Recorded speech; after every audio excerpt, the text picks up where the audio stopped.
ciclo de videoconferencias tan importantes desde lo académico y especialmente desde la Escuela de Derecho y Ciencia Política de la Universidad Industrial de Santander, el consultorio jurídico y su centro de conciliación. Realmente es un orgullo seguir trabajando y seguir generando estos espacios tan importantes, unos espacios académicos de aporte, de discusión, de reflexión, de debate. En el día de hoy tengo el gran gusto de contar con unos panelistas de una altura increíble, expertos en el área de derecho penal, y nos acompañan en el día de hoy el doctor Iván Cancino González, el doctor José Fernando Mestre Ordóñez y el doctor César Valencia Caballero, quien fungirá en el día de hoy como moderador. Todo este escenario nos convoca por la necesidad, obviamente, de seguir trabajando.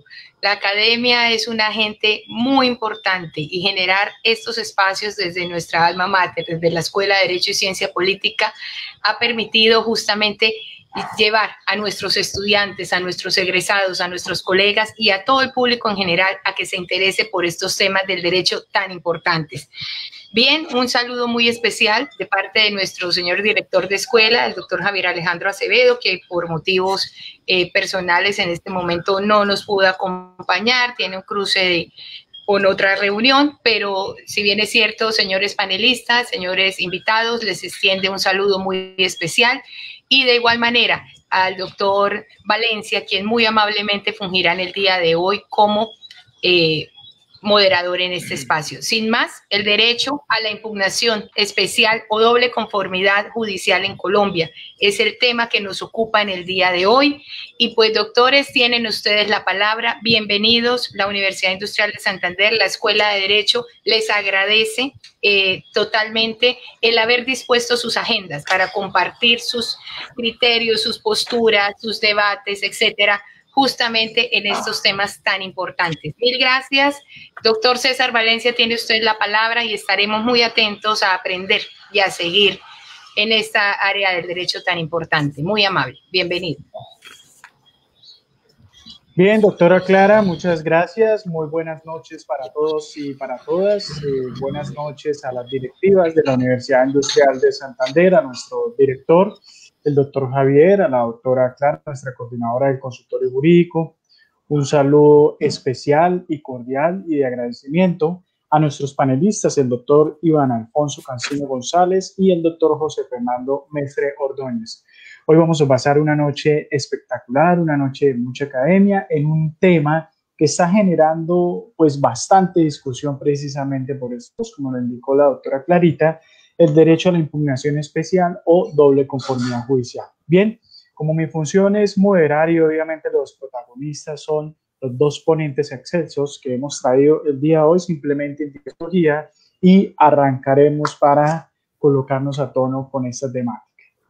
En primer lugar, pues quiero indicarles a todos y a todas las que se encuentran presentes a través de Skype que la idea del día de hoy son 5 puntos. Vamos a abordar 5 puntos con nuestros queridos ponentes. Uno de ellos es si existe diferencia entre el derecho a la impugnación y la garantía de la segunda instancia. El segundo, cómo está regulado el derecho a la impugnación en Colombia antes y después del acto legislativo 01 del 2018. Ahí miraremos la vigencia en los casos concretos. El tercero, cuál es el estándar del derecho de impugnación, es decir, el estándar convencional y si este se ha garantizado o no en Colombia. El cuarto, la prescripción de la acción penal frente a la cosa juzgada, en la medida que hay sentencias que se encuentran en firme, pero se ha ordenado vía acciones de tutela u otras vías que se conozcan los casos a través del derecho a la impugnación o doble conformidad judicial. El quinto, pues las propuestas sistémicas o en su efecto de ley referenda que quieren aportar cada uno de nuestros profesores invitados. Y por último, tendremos un ciclo de preguntas que ustedes harán, digamos, a través del chat a cada uno de los invitados. Es importante a las personas que se encuentran conectadas que si quieren a lo largo del conversatorio, pues pueden ir realizando los comentarios pertinentes, nosotros iremos haciendo alusión a los mismos, Pero concretamente sobre las preguntas y esto, pues a propósito de lo que ha ocurrido con los anteriores conversatorios, por favor dejémoslas para el final. Ya conocen la metodología, son 5 temas que vamos a abordar, entonces tan pronto abordemos el 5.º tema con cada uno de nuestros ponentes. En ese momento es que por favor le pedimos formulen las preguntas para tener organización y que efectivamente no se queden estas por fuera. En igual sentido, a nuestros queridos ponentes van a contar con 5 minutos para cada respuesta. Sabemos pues que ustedes en cada uno de sus argumentos pues se van a ver comprometidos, es decir, va a existir complicación de cumplir este tiempo, pero para efectos de poder culminar, digamos, con éxito este evento, pues les pido por favor seamos concretos al respecto. Bien, sin más preámbulos, permítame entonces presentar a cada uno de los profesores que nos acompañan el día de hoy. Vamos a iniciar en el orden que les he indicado con el profesor Iván Alfonso Cancino González. El profesor Iván Alfonso Cancino González es abogado egresado de la Universidad Externado de Colombia, es especialista en ciencias penales y criminológicas, magíster en ciencias penales y criminológicas igualmente de esta universidad, especialista en Derecho y Nuevas Tecnologías sobre la vida de la misma universidad, profesor de posgrado en el Rosario y en el Externado, columnista en varios medios nacionales. Digamos, pues es muy conocido en la medida pues que constantemente, efectivamente, lo estamos viendo en medios nacionales. Pues además debo indicar que el profesor Iván Cancino, en su forma de presentarse, indica además que es muy buen amigo del doctor José Fernando Mestre Ordóñez, que además es lo más importante de su presentación. Pero en igual sentido, permítanme, por favor, eso sí, excúsenme, profesor Iván Cancino, pero nosotros que somos unos apasionados por el derecho penal, pues no queremos perder la oportunidad, en todo sentido, para indicar que obviamente usted lleva en su sangre, en la genética, precisamente las venas del derecho penal, no solamente por el maestro, quien es su padre, el señor Antonio José Cancino Moreno, sino también por su madre, la doctora Milce González de Cancino. Es decir, usted es un hijo del derecho, como le han dicho a su mamá, ella es la madre precisamente del derecho. Y pues a propósito, hoy consultaba uno de los textos del gran maestro Antonio José Cancino, además nos ha enseñado absolutamente todos, incluso los que no tuvimos la oportunidad de conocerle, pero sí de leerle. Hoy recordaba este texto, Genética y Derecho Penal, precisamente el maestro Antonio José Cancino Moreno, en el que estuvo como colaborador su hijo, quien nos acompaña el día de hoy. Leer este texto pues es bastante apasionante porque los temas que abordan allí son extremadamente complejos, por ejemplo, que tienen que ver con la genética, la eutanasia, los trasplantes e inclusive desde el principio planteándose cómo es la vida en el planeta Tierra. Y permítanme una parte del texto, digamos, citar al maestro en el siguiente sentido. Página 30. El límite que en todo Estado de Derecho viene representado por la idea de la dignidad humana y de los derechos fundamentales no debe ni puede nunca olvidarse, orillarse o franquearse. Pero igualmente tampoco resulta legítimo inflarlos hasta más allá de su configuración constitucional, ahogando así el desarrollo de otros intereses constitucionales. Precisamente el tema de debate de hoy es un derecho fundamental, es un derecho humano, la doble conformidad judicial, y a través de las preguntas que pretendemos resolver con cada uno de ustedes, pues queremos establecer precisamente esa ponderación, cuál es el límite al respecto de si en Colombia se garantiza o no. Entonces recordamos hoy a nuestro querido maestro.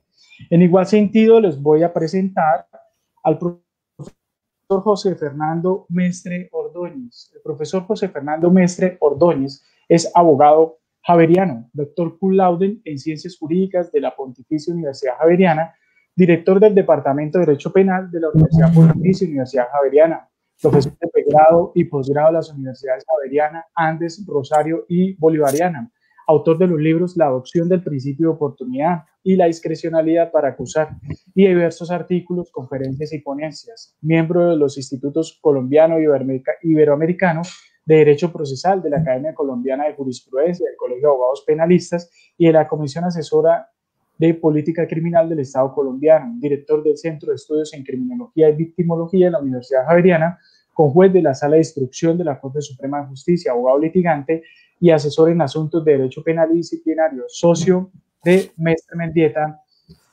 Penalistas. Bien, en igual sentido, pues yo no quiero perder la oportunidad, profesor Mestre, en la medida que usted tiene en sus venas, pues además del derecho penal, goza del de ser santanderiano, concretamente nacido en Bucaramanga, estudió en Bucaramanga, es egresado de la Quinta Puente, y pues desde que egresó se fue a cumplir sus sueños precisamente a la ciudad de Bogotá. Usted en Bogotá nos ha representado de manera excelsa. Gracias por eso, profesor Mestre, porque desde Bucaramanga queremos aportar precisamente al derecho penal y desde esa perspectiva usted lo está haciendo desde la capital de la República. El profesor Mestre extraña su ciudad.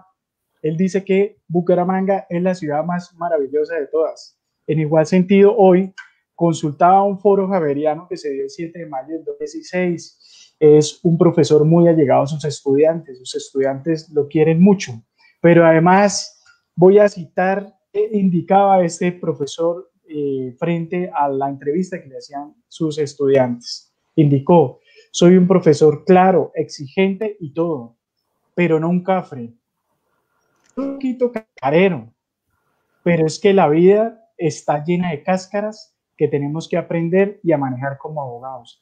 Gracias por esa enseñanza, profesor Mestre, porque eso muestra que su compromiso no es solamente el litigio, su compromiso con el derecho penal, sino precisamente lo que buscamos los profesores, formar a nuestros estudiantes y especialmente no en conocimiento, sino pasión por el conocimiento, mostrando desde las aulas que efectivamente la vida está llena de cáscaras y usted está ayudando a formar muchas generaciones para efectos de afrontar esto en la realidad. Bienvenidos los dos y de verdad que nos encontramos muy orgullosos en la Universidad Industrial de Santander de poder contar con su presencia. Bien, vamos a iniciar entonces con el conversatorio. El primer tema es si existe diferencia entre el derecho a la impugnación y la garantía de segunda instancia. En Colombia, en nuestra Constitución está regulado el derecho a la impugnación en el artículo 29 de la Constitución Política y la garantía de la doble instancia en el artículo 31. Obviamente, pues estos dos criterios o elementos tienen que analizarse también dentro del marco convencional, que lo haremos, digamos, más adelante. Pero para efectos de iniciar con la discusión, especialmente porque uno lee titulares o su efecto, digamos, discusiones que se plantean en los medios de comunicación, indicando que son sinónimos la doble instancia con la doble conformidad judicial o la impugnación. Quisiera, por favor, que en principio entonces ustedes nos señalen, ¿existe diferencia entre estos dos? Y si la hay, digamos, ¿cuál es la importancia al respecto? Bien, vamos a empezar entonces con el profesor Iván Cancino. El defensor tiene la palabra. Bueno, mire, desde el punto de vista teórico de aquellos abogados que les gusta complicar las cosas y pensar que el derecho es la ciencia como la matemática o la física o la química y que le quieren dar sustento y raíz al derecho procesal, pues le van a encontrar muchas diferencias. En lo personal no la veo.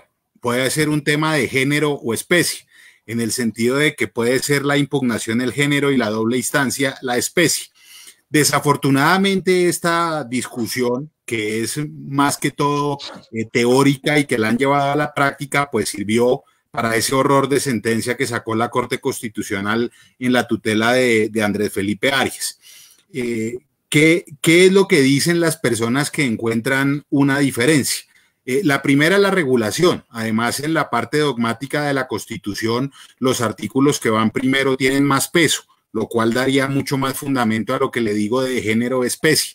El derecho a la impugnación está en el artículo 29 y la garantía de doble instancia en el artículo 31. Otra diferencia, por ejemplo, el profesor Bernate o el profesor Marlon Díaz establecen que a la impugnación solo cabría en juicios penales, mientras que la doble instancia es regla general de todo proceso judicial. Y otra diferencia de las que hablan que puede ser importante es que el derecho a la impugnación es una facultad para controvertir la sentencia condenatoria para que en un mismo litigio sea resuelto el mismo objeto por dos jueces diferentes, mientras que la doble instancia lo único que exige es que haya una controversia jurídica que sea sometida a dos instancias o fases procesales distintas e independientes y dirigidas por jueces distintos, es decir, que la doble instancia no sería solamente para sentencias. ¿Por qué yo le digo que es un problema? Mire, tan es un problema, este libro yo se los recomiendo, es un libro dedicado, el rol de las altas cortes y el derecho a la impugnación.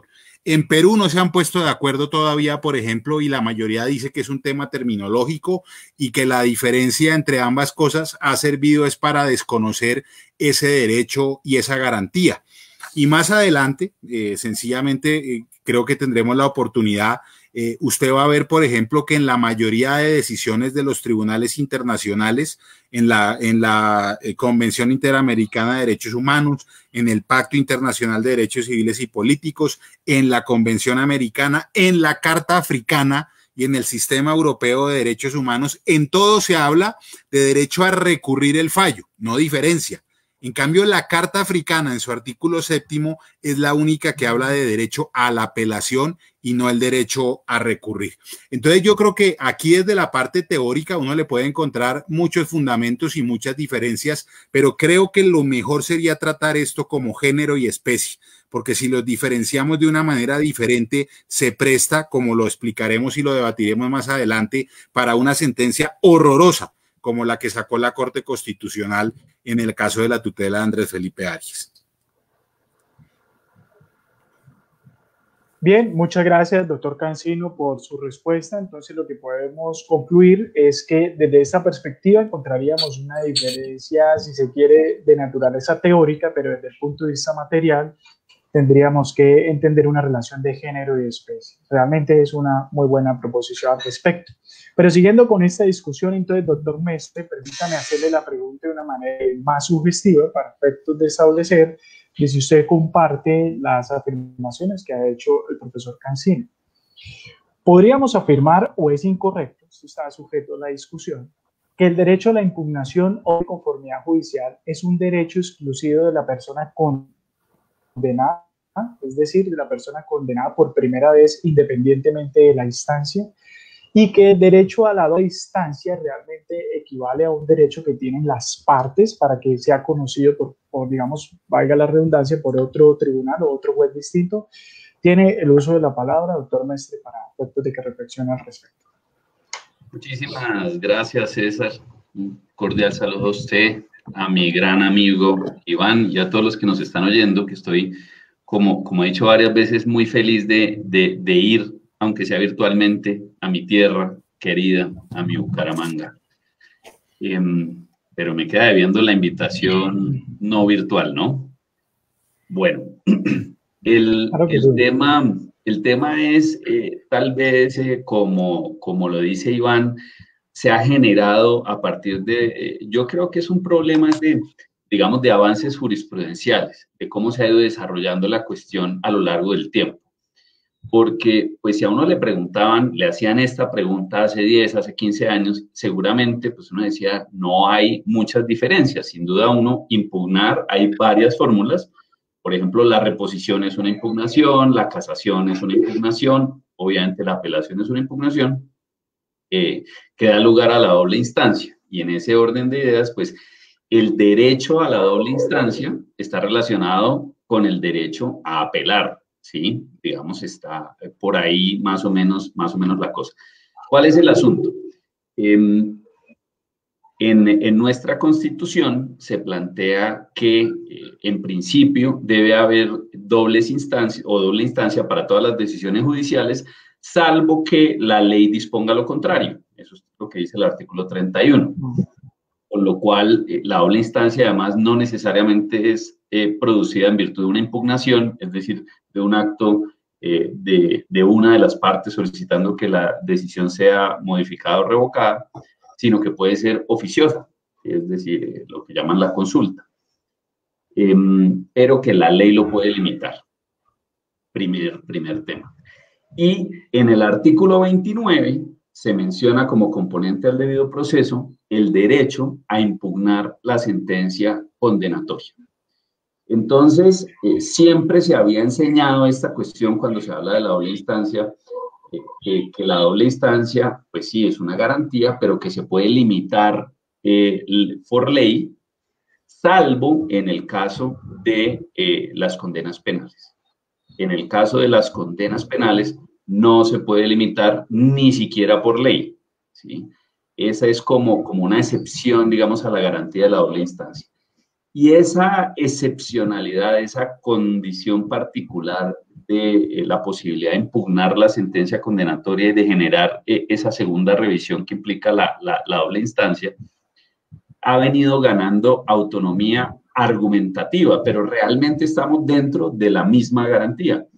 El tema es argumentativo y es simplemente si estamos hablando de un escenario sancionatorio que pueda dar lugar a una condena, el legislador no cuenta con la autonomía para restringir o limitar la posibilidad de apelación, sino que es una garantía fundamental no susceptible de limitación la posibilidad de impugnar la sentencia condenatoria. Entonces, efectivamente, es un asunto que está muy vinculado, muy relacionado. Puede haber discursos argumentativamente separados de cada una de ellas, pero realmente estamos hablando de lo mismo, que es esa posibilidad de generar, digamos, revisiones, contraargumentaciones frente a las decisiones que toman los jueces, que es un derecho y una garantía, pues porque no es solamente, fíjense cómo funciona en la realidad esto. Uno está todo el tiempo en una controversia permanente con su contraparte, que es la fiscalía habitualmente. Estamos hablando pues, de que somos, en principio, defensores. Y uno conoce desde el principio, en teoría, la posición de la fiscalía y uno la controvierte, pero uno nunca conoce la posición del juez, sino hasta el final, cuando toma su decisión.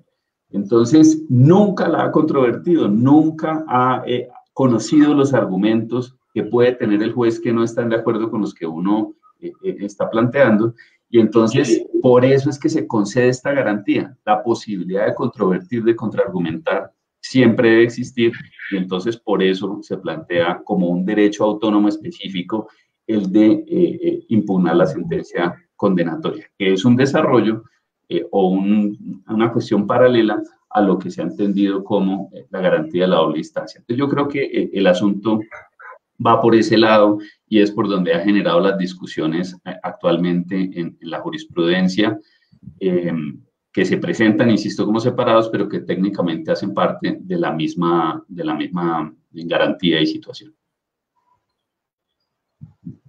Bien, muchas gracias, profesor Mestre. Entonces supo capotear la cascarita que puse al respecto de esto, precisamente a propósito de la forma como usted enseña. Bien, yo creo que la conclusión es entonces que a través de la doble instancia se garantiza precisamente el derecho a la impugnación, obviamente de la teoría general del proceso, digamos a través de una apelación también se garantiza el derecho a la impugnación, pero sí, digamos, debe quedar claro al respecto que la doble instancia admite excepciones, mientras que la impugnación especial no admite excepciones. Es decir, desde la perspectiva del derecho fundamental, el derecho significa que toda persona condenada por primera oportunidad tiene derecho a que una segunda instancia conozca esta sentencia, independientemente de la instancia en la que haya sido, digamos, condenado. Muchas gracias, profesores. Vamos a iniciar entonces con el profesor La Oportunidad, en la medida que el doctor Iván Cancino ha pedido por el interno que generar debate al respecto. Bueno, profesor Mestre, pasemos con la segunda temática. La segunda temática se la hemos planteado desde la siguiente perspectiva. ¿Cómo está regulado el derecho a la impugnación en Colombia antes y después del acto legislativo 018? Recordemos que a través de este acto legislativo 01 del 2018, que es el que crea además la Sala Especial de Instrucción y de Juzgamiento de la Corte Suprema de Justicia para Aforados, en la que según la hoja de vida el profesor Mestre hace parte como conjuez de una de estas salas, allí se estableció precisamente o se retomó el derecho a la impugnación especial. Sin embargo, quisiera que nos ubicara un poco en el tiempo, en la historia, cómo funcionaban las cosas antes, digamos, y con ocasión de acto legislativo y posterior a ese acto legislativo, a propósito inclusive de las sentencias proferidas por la Corte Constitucional, cuando no estaba, digamos, expresamente establecido en reglas de derecho el tema de la impugnación especial en Colombia. Estoy hablando de la sentencia C-792 de 2014 y S-215 del 2016. ¿Qué nos puede decir al respecto, profesor Mestre? Bueno, yo creo que esto hay que separarlo como en dos grandes temas. Por una parte, un tema particular, en mi opinión, mucho más sencillo, que es el de el juzgamiento de aforados, que constitucionalmente se ha asignado a la Corte Suprema de Justicia, o se ha asignado a la Corte Suprema de Justicia, y que, pues, teniendo en cuenta que es el máximo tribunal de la jurisdicción ordinaria en materia penal, pues digamos, sería un trámite de única instancia, frente al cual la decisión absolutoria o condenatoria no podía ser impugnada. Eso estaba generando, por supuesto, una situación de contradicción constitucional, que en el artículo 29 decía que toda persona, por debido proceso, tiene derecho a impugnar la sentencia condenatoria, y en otro artículo constitucional disponía que había unos sujetos supuestamente beneficiados con un fuero de ser juzgados por el máximo tribunal del país, que entonces ellos no tenían ese derecho. Entonces, ahí se genera una situación compleja desde el punto de vista de esto que estamos llamando el derecho a la impugnación respecto de esas personas. Paralelamente está la otra situación, y es que en nuestro país, a diferencia de lo que ocurre en otros sistemas y que incluso se propuso para Colombia, pero la misma Corte Constitucional resolvió que no debía regularse de esa forma. En nuestro país, las sentencias absolutorias pueden ser impugnadas en segunda instancia, ¿sí? O incluso también el recurso de casación. Entonces, ¿eso qué genera? Que es posible que las condenas ocurran después de unas absoluciones. Entonces, por ejemplo, en primera instancia me absuelven, en segunda instancia me condenan,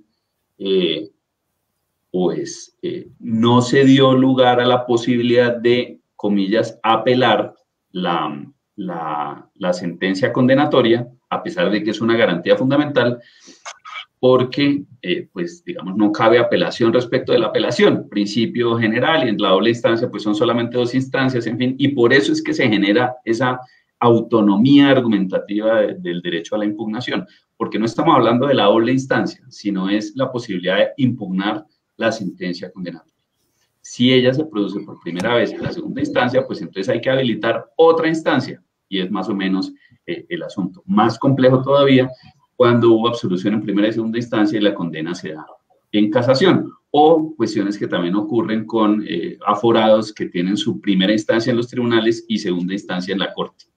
Entonces, podían ser condenados por primera vez en la segunda instancia ante la Corte. Entonces, lo que dice la Corte Constitucional en una sentencia que usted nos acaba de mencionar del 2014, creo que es 762 o 792 del 2014, con ponencia de Luis Guillermo Guerrero, es que se le da la instrucción, la orden al Congreso de la República de que regule esa situación, se le da un periodo de un año y dice, y si no se regula en ese periodo de un año, entonces, digamos, empieza de pleno derecho a existir esa posibilidad, esa efectividad de la garantía del derecho a impugnar la primera sentencia condenatoria cuando se produzca. Obviamente, muchas dificultades al respecto, porque entonces, ¿cuál es el trámite? Pues esto es derecho procesal, no existe un trámite, ¿quién es el competente? En fin, más fácil cuando es el tribunal que toma la decisión, pues obviamente la impugnación será la Corte, y se generó una regulación ahí jurisprudencial, digamos, frente a ese asunto. Cuando era la Corte, había más dificultades, y bueno, entonces vino el acto legislativo, primero del 2018, y solucionó los dos problemas, ¿sí? O quiso solucionarlos, porque dijo, una cosa es la doble conformidad en los procesos ordinarios, hay que generar unas soluciones y la Corte Suprema debe dividirse en salas para resolver esa cuestión cuando viene una doble absolución y le llega en casación, o cuando viene una absolución y le llega en segunda instancia, en casos en los que es competente segunda instancia, y creó la Sala Especial de Juzgamiento de Primera Instancia para los aforados, con lo cual La segunda instancia sería la Sala de Casación Penal. Entonces, desde el 2018, con ese acto legislativo para acá, no hay problema, ¿sí? No hay problema porque ya hay una solución constitucional, si bien todavía nos falta el código, digamos, la normatividad que operativice esa reforma constitucional, ya está solucionado y hay una norma que nos soluciona el asunto. El problema viene con los de antes, ¿sí? ¿Qué pasa con los aforados que fueron condenados en única instancia? Y ahí es donde tenemos otro tipo de discusiones que no sé si, no recuerdo ahorita si hay otra pregunta en la que vayamos a responder a eso, pero digamos que es lo que ha generado la problemática actual. Esa sería como mi respuesta. Bien, doctor, tranquilo. En esta temática aborde, por favor, esa discusión. Que quisiéramos saber antes de concederle el uso de la palabra al profesor Cancino. Es decir, ¿desde cuándo debería garantizarse el derecho a la impugnación a propósito de esas sentencias? Pues en mi opinión, el asunto trasciende muchas épocas porque hay dos fuentes grandes de esa posibilidad de impugnar la sentencia condenatoria. Una, pues es obviamente el artículo 29 de la Constitución, y entonces pues ese está vigente desde el 91. Desde ahí es que se debe conferir esa garantía a cualquier persona. Pero podemos ser incluso más fuertes en la argumentación y decir que la Convención Americana de Derechos Humanos, que ese sí es un tema que vamos a hablar después, ha sido ratificada y está vigente en Colombia aproximadamente, creo que es desde el año 78. Creo que la ley de aprobación es del 78, o bueno, 76, para los efectos lo mismo. Mucho tiempo. Y en todo caso, en esa convención también está el derecho a impugnar, a recurrir el fallo. Entonces, en mi opinión, esa es una garantía desde si vamos a darle una fuente normativa, desde esa época. Y lo que era completamente inadecuado era tener una norma que permitiera los juicios penales en única instancia. Entonces, yo creo que la Corte ha tratado supuestamente por garantizar una estabilidad jurídica, no irse mucho tiempo atrás, entonces nos trae unos casos ahí de Surinam y no sé qué, y que no, que hay una sentencia de enero del 2014 de la Corte Interamericana, pues hay otras anteriores, por una parte, pero además en esa sentencia, la Corte Interamericana se refiere a unos hechos del 2003. Entonces, ¿cómo así que no? Desde el 2014, ¿el derecho está desde la sentencia o desde los hechos? Y precisamente los hechos son del 2002-2003 en Surinam. Entonces, la verdad es que están tratando con mucha arbitrariedad de poner unos límites, supuestamente por garantizar alguna estabilidad, pero las garantías no deberían generar miedos de inestabilidad, porque siempre que tengamos más garantías, seremos un país más estable y más respetable. Entonces, desde siempre debería hacerse o permitirse la doble conformidad. Ya las otras dificultades, que seguramente ahí encontré que de pronto con Iván es donde vamos a tener alguna discusión, ya que si hay prescripción, que si hay libertades y esos temas, esas son cuestiones adicionales que se pueden manejar de otra forma. Pero la garantía como tal de impugnar la sentencia condenatoria no debe tener ninguna limitación. Bien, muchas gracias, profesor Mestre. Apunta algo muy importante y es que si la impugnamos como un derecho humano, los derechos humanos son intemporalmente válidos y me gusta esa respuesta. Desde siempre tiene que garantizarse en ese sentido el derecho a la impugnación. Vamos con el profesor Iván Cancino. Profesor Iván Cancino, yo sé que si le haría esta pregunta, usted en un juicio me la objetaría porque va a ser compuesta, ¿bien? Pero es un poco para ambientar la discusión. Profesor Cancino, la sentencia de SU 215 del 2016, y eso es un poco lo que ha hecho, digamos, nuestro sistema jurídico, condicionó de alguna manera lo que se había dicho en la C792 del 2014, en el sentido que la impugnación se garantizaría exclusivamente a los temas relacionados con la ley 906 de 2004. Es decir, la SU planteó que la impugnación, digamos, no podría garantizarse o la sentencia de constitucionalidad de los casos de la ley 600. Yo quiero para esos efectos, pues que usted plantee si allí hay que hacer una crítica o no. El profesor Mestre ha indicado que el acto legislativo 01-2018 dio solución a absolutamente todo y que el problema está es desde cuándo. Sin embargo, para efectos de plantear algo de discusión, quiero que usted nos indique si efectivamente este acto legislativo solucionó absolutamente todo. Por ejemplo, pongo una hipótesis. ¿Qué pasa en la hipótesis en que la Corte Suprema de Justicia, en el recurso extraordinario de casación, habiendo las instancias absuelto, condena por primera vez? ¿Existe a través de este acto legislativo alguna forma para conocer la impugnación? En el uso de la palabra, doctor Cancino, no me objete por favor la pregunta, porque además fue argumentativa y de todo, pero es para generar la discusión. Adelante. Claro, mire, varias cosas. Si hay algo muy cierto que dijo José Fernando es que en este país y en cualquier otro la defensa de las garantías no nos hace populares, pero es que la defensa de las garantías no necesita el aplauso del público, sino el respeto de la Constitución y de las leyes. Y cuando uno tiene una Corte Constitucional timorata, tímida, en donde salvaron voto el único penalista de la Corte y el procesalista de la Corte, que además es su presidente, pues imagínense qué puede esperar el país de esa Corte Constitucional. Entonces, si el costo político se mide, el costo político no lo pueden medir los guardianes de la Constitución. El costo político no puede ser un factor, o el qué dirán, o el aplauso del pueblo no puede ser un factor. Yo no puedo quedar bien con todo el mundo cuando defiendo las garantías constitucionales.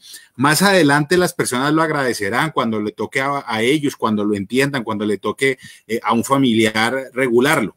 Pero esas sentencias, tanto la del 2014 con ponencia de Guerrero, en la que dice que son dos cosas que tienen contenido diferente y que no pueden confundirse, la sentencia unificadora que habla de ley 906, cuando los procesos frente a los aforados, que son los que realmente necesitan la impugnación, se llevaban por ley 600, pues son un acto de timidez, por no decir una palabra que me implique problemas más adelante. Pero cuando el guardián de la Constitución es tímido en la defensa de las garantías, nosotros no somos un país estable. Somos un país de débiles y somos un país cobarde en la defensa de garantías. Somos un país hipócrita. Somos un país en el que cuando esos magistrados necesiten la defensa de las garantías, sí van a venir a utilizarlas y a buscarlas y a defenderlas por todos lados. Entonces, eso es hipocresía. Y eso es una falta también de coraje y de contenido jurídico, en donde, vuelvo y le repito, por salir a dar sentencias en ruedas de prensa y ahora por redes sociales, pues entonces están buscando es likes y retweets y no están buscando es un contenido jurídico y defensa de verdad de los derechos y garantías. Mire que José Fernando decía una cosa muy clara: si el derecho a la doble conformidad o a la impugnación no tiene excepciones, pues la casación es un ejemplo de impugnación. Esa es la discusión que se ha tenido en el Tribunal Europeo de Derechos Humanos. Entonces, desde ese punto de vista, pues sencillamente con dar la casación, o como lo hizo la Corte en la tutela de Andrés Felipe Arias, de darle un erróneo manejo de acción de revisión a lo que presentaron, pues no están cumpliendo. No están cumpliendo porque ni la casación ni la revisión son fundamentos o fuentes para respetar la impugnación y menos la doble instancia. Porque la casación implica solamente una revisión formal, una revisión que es absolutamente técnica, y valga la redundancia, la acción de revisión también tiene unos requisitos especiales y excepcionales que no garantizan ni resuelven el problema de impugnación. Frente a hasta cuándo puedo ir yo atrás, pues yo comparto, si quieren ponerle un límite, pónganlo en el 91, pero no lo pueden poner en el 2014 y mucho menos sobre las bases de unos pronunciamientos jurisprudenciales que, si bien hacen parte del bloque de constitucionalidad vía artículos 93 y 94, pues el doctor Mestre lo exponía. La ratificación del Pacto de Derechos Civiles y Políticos ya consagraba ese derecho a recurrir a tribunales superiores. Pero yo quiero ir incluso un poco más allá. ¿Cómo es posible que 4 magistrados salven el voto, o que un magistrado en el 2014 diga que es el Congreso el que tiene que legislar para reconocer una garantía? Entonces, ¿para qué está la Corte Constitucional? Si es que no es inventar una norma, la norma está en el alcance constitucional. El tema que José Fernando decía de cuál es el trámite o cuál no es el trámite, de pronto sería un tema de no de derecho procesal, sino procedimental, que es lo que tendrían que regular. Pero nuestra Corte Constitucional es tan tímida que es la única en el mundo que hace sentencias de condicionalidad, de constitucionalidad condicionada. O sea, la norma es inconstitucional, pero es válida un año más. Eso no pasa sino en Colombia. Esa barbaridad, esa atrocidad jurídica no pasa sino en Colombia. O que la sentencia se lea por un comunicado de prensa, pero uno no la conozca sino a los 3 o a los 4 o a los 5 meses, y mientras tanto se especule desde todo punto de vista.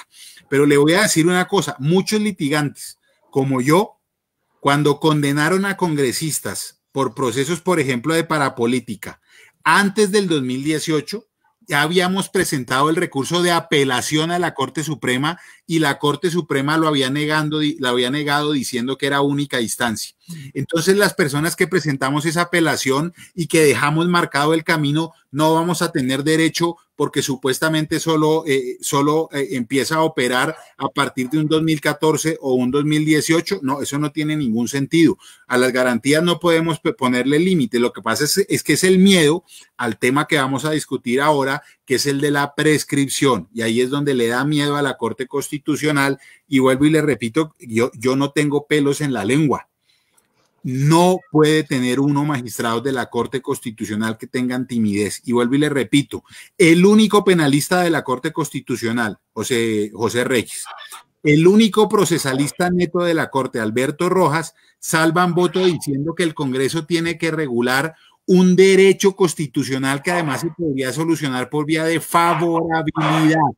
Entonces uno realmente no entiende en manos de quién está la defensa de la Constitución. Bien, profesor Iván Cancino, algo cortico para efectos de que no nos pase, para ver si opinan lo mismo. El acto legislativo 01-2018, además de la problemática que evidencia el profesor Mestre, efectivamente fue ya la solución para el tema de la doble conformidad judicial, ¿o no? O sea, no nos basemos en el tiempo, desde cuándo, sino si hay otros inconvenientes todavía subsisten. Pues realmente a partir de ahí para adelante sí.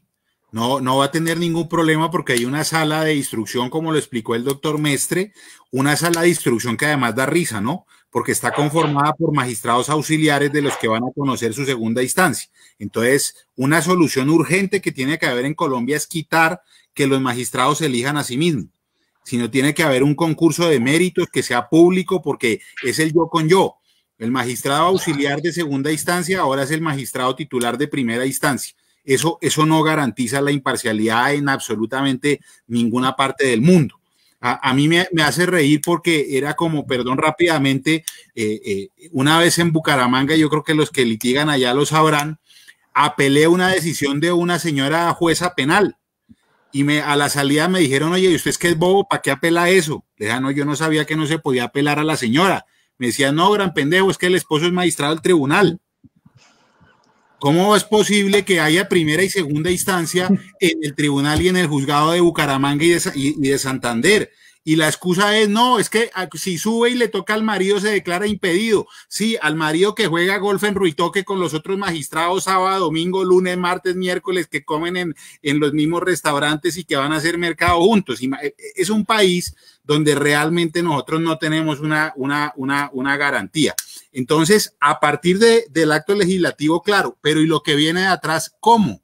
Lo que viene de atrás sí es un tema de procesabilidad, donde una de las incógnitas, por ejemplo, en el caso de Andrés Felipe Arias, es a quién le correspondería conocer del recurso, a una sala de conjueces, a quién le correspondería conocer de ese recurso. Entonces, obviamente que antes sí tiene que haber como una reglamentación de procedimiento puro para resolver el tema, pero todos los procesos que vengan a partir del acto legislativo para arriba, pues no van a tener mayor problema. Bien, muchas gracias, doctor Iván Cancino. En estos momentos están conectados casi 90 personas que están viendo la exposición brillante que están realizando dando los ponentes. Escriben: el profesor Ramiro Pinzón Acela, felicitaciones por el evento virtual y a los expositores. John Jairo Pelayo Salazar, buena tarde, gracias por el evento y gracias a los expertos por las importantes charlas. Miguel Ángel Muñoz, ponentes excelsos. José Luis Rodríguez, un saludo para todos, gracias a la UIS por estos eventos. Juliana Flores, genial estos espacios que brindan con temas de actualidad, trato de no perderme ninguno. Hilda Cruzcaya, gracias a nuestra Escuela de Derecho UIS y en especial a nuestro consultorio UIS por liderar estas iniciativas. El profesor Carlos Andrés Ortiz Monroy saluda, en igual sentido Andrés Ricardo Rodríguez, Dafarel Francisco Rumbo, Sebastián Valencia, José Arturo Arango Villarreal y Lilianita Gómez. Es decir, pues están conectados con nosotros haciendo los respectivos comentarios. Por favor, están observando y escuchando que al final, en el quinto tema, pues ya pueden empezar a escribir las respectivas preguntas para que nuestros ponentes procedan a contestar. Bien, pasemos a la tercera temática, que es un poco saliéndonos de las reglas. ¿Sí, doctor? Sí, no, le decía, usted tiene como una inquietud porque a usted no le parece que el acto legislativo haya solucionado la problemática. Y yo considero pues que el numeral séptimo del nuevo artículo 235 resuelve el tema. Lo que pasa es que, por supuesto, falta la ley, falta el procedimiento, pero ahí está establecido el tema de que se conformará una sala de 3 magistrados para resolver la doble conformidad cuando la propia sala haya sido la que haya emitido la primera condena. Ahí está establecido el procedimiento, o digamos la competencia, la solución. Lo que pasa es que, bueno, y entonces, ¿cómo se hace si es la misma sala, las mismas 9 personas? ¿Cómo se conforman los 3? ¿Serán con jueces? En fin, o lo que tienen que hacer es cuando llegue una doble absolución a la corte, entonces hacer una sala de 6 únicamente para resolver esa casación para el caso en el que condenen y entonces queden los otros 3 habilitados. En fin, eso es lo que falta operativizar, pero desde el punto de vista constitucional ya está solucionado. Bien, muchas gracias, doctor. Entonces podríamos concluir diciendo que el acto legislativo, pues evidente, se establece el derecho a la impugnación especial, incluso cuando por primera vez condena la Corte Suprema de Justicia, pero falta la regulación al respecto, es decir, cómo sería el trámite con el fin de materializarlo. Muchas gracias, doctor Mestre, por su aclaración al respecto. Bien, vamos a pasarnos un poco a la convencionalidad de la red de derecho interno. En ese momento, pues la pregunta es cuál es el estándar del derecho a la impugnación especial y si este se garantiza en Colombia. Ya pues los ponentes han hablado, yo simplemente dejaré abierta la discusión para que empiecen a reflexionar al respecto. Entre ellos pues tenemos precisamente el artículo 14.5 del Pacto de Derechos Civiles y Políticos y tenemos observaciones del Comité de Derechos Humanos, entre otras la observación general número 32. Y en lo que se refiere concretamente al Sistema Interamericano de Derechos Humanos, permítame simplemente para la referencia de las personas que se encuentran conectadas y ya las abordará con mayor profundidad los ponentes al respecto. Dentro del sistema interamericano, pues han existido decisiones por parte de la Corte Interamericana para efectos de este derecho, entre ellos el caso Vélez Lobo versus Panamá, en igual sentido, del 23 de noviembre del 2010, el caso Herrera Ulloa versus Costa Rica, que además es importante porque la Corte Constitucional, al parecer, porque todavía no conocemos la sentencia, cita es el caso Liaquat Alibus versus Surinam, para decir que se garantiza desde el año 2014, pero más tenemos que afirmar que hay sentencias de la Corte Interamericana anteriores, como las que estoy mencionando, Herrera Ulloa versus Costa Rica, que es del 2 de julio del 2004, ¿bien? Y tenemos Norin Catrín y otros, y hay diferentes decisiones al respecto. De alguna manera, pues, desde esa perspectiva muestran que el derecho a la impugnación especial, pues, tiene, digamos, toda una discusión convencional y que es anterior a esos hechos. En ese sentido, vamos a arrancar entonces con el profesor haciendo acciones sobre alguna de las referencias de las decisiones de la Corte Interamericana de Derechos Humanos. Doctor Cancino, ¿cuál es el estándar? Es decir, ¿qué ha establecido digamos, el Sistema Universal de Derechos Humanos y el Sistema Interamericano de Derechos Humanos, que finalmente terminaría siendo vinculante para nosotros en virtud del bloque de constitucionalidad. Y una vez establecidos esos estándares, la pregunta es, ¿se respetan en Colombia? Tiene el uso de la palabra. Bueno, mire, en Colombia a través de los artículos 93 y 94, que además solo se requeriría el 94 para aplicar el bloque de constitucionalidad, pues se hace la entrada de muchos componentes. Cuando se habla del bloque de constitucionalidad, uno hablaba de tratados, de convenios, pero últimamente también la Corte Constitucional, en una decisión que yo no comparto, ha traído al bloque de constitucionalidad pronunciamientos individuales de la Corte Interamericana de Derechos Humanos. Y yo no comparto porque nosotros no tenemos un sistema de precedente ni siquiera de manera interna, salvo para lo constitucional, pues mal haríamos, pero lo hemos hecho, traer decisiones como si fueran palabra sagrada y realmente no lo sé. Y perdóneme que le diga, pero pues, realmente hay palabras que a mí me parecen odiosas. Esa palabra de estándar a mí me provoca coger y zarandear al que la dice, y los procesalistas expertos en derecho probatorio la usan tanto como operador jurídico. Esa es otra que yo detesto. Operador jurídico no existe, eso es para los médicos son los que operan. Pero bueno, aparte de esas chocheras, usted puede encontrar el pronunciamiento Herrera Ulloa versus Costa Rica, el Mohamed versus Argentina, el Liaquat Ali Alibux versus Surinam, y usted puede encontrar esas decisiones en la Corte Interamericana de Derechos Humanos, pero usted lo encuentra en el Pacto Internacional de Derechos Civiles y Políticos, el 14.5, que es derecho a recurrir ante un tribunal superior. Usted lo encuentra en el 8.2 literal H de la Convención Americana de Derecho a recurrir el fallo. Usted lo encuentra en el artículo 7 de la Convención de la Carta Africana, pero ahí sí dice derecho a apelar.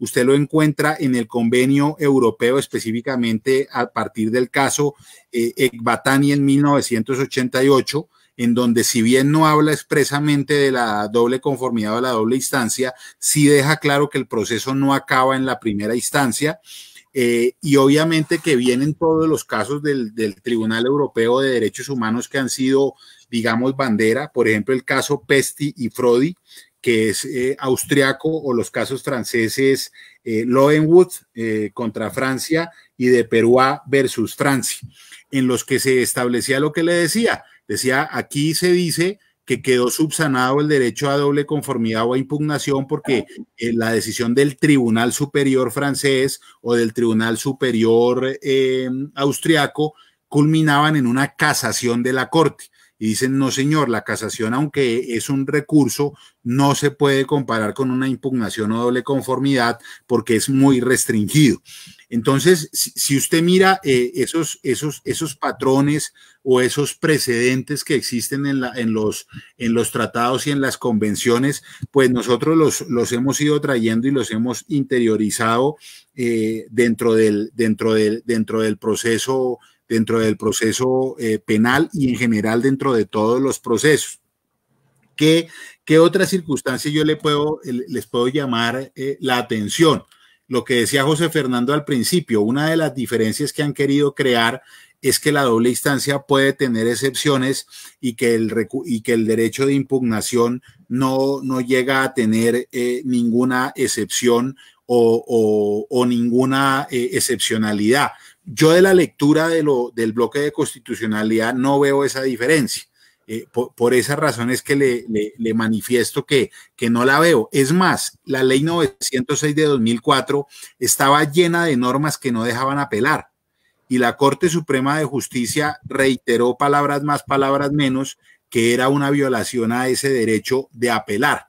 Y hoy presenta o trata de diferenciar entre ese derecho a impugnar y el derecho a doble instancia como para diferenciarlos. Entonces, usted los encuentra absolutamente claros en los temas que le dije. Tanto no he estudiado el tema asiático, no lo he estudiado, pero en África, en Europa y en América es absolutamente claro que es un derecho reconocido. Nosotros lo hemos integrado, lo hemos ido desarrollando y pues al fin y al cabo habrá que mirar también qué desarrollo le dan al pronunciamiento de la ONU frente al caso de Andrés Felipe Arias cuando podamos conocer el texto de la sentencia de manera completa. Pero yo creo que sí es muy importante y creo que no siempre se materializa. No voy a poner nombres, pero aquí hay casos de un excontralor, de un excongresista y hoy en día de un abogado litigante en el que hay pronunciamientos de organismos internacionales que obligan a Colombia a hacer algo y Colombia no lo ha querido hacer. Entonces nosotros lo aplicamos cuando queremos y dependiendo del marrano, pero no lo aplicamos de una manera estandarizada, para utilizar la palabra que usted me trae a colación, doctor César. Bien, doctor, yo así le parezca en chochera, me gusta la expresión estándares en la medida que analizo cada problema jurídico. No, y está bien. Pero está buena la discusión, está buenísima. No era un regaño ni más faltaba, es que hay palabras que no me cuadran a mí, porque es que estándar significa lo más habitual o corriente.